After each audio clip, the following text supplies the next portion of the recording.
La tierra tiene su parte hembra y tiene su parte macho.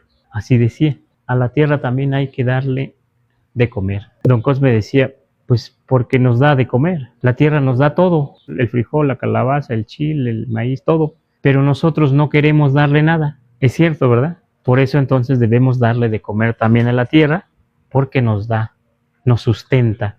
También debemos darle de comer a Tlaloc, a la esencia del agua, Señor y Señora, Padre y Madre, porque nos sustenta, nos da el agua. Y debemos darle de comer también al fuego, porque también nos sustenta, también cocemos los alimentos. Y también debemos darle de comer al viento. Y también debemos darle de comer al maíz, porque nos sustenta. Esa es la idea también de las ofrendas. Así como nosotros comemos, estos elementos deben también comer. Y entonces se hace compleja la fiesta, las fiestas. Y entonces pareciera hoy que no tiene sentido. Para muchos no tendrá sentido hacer esta ofrenda.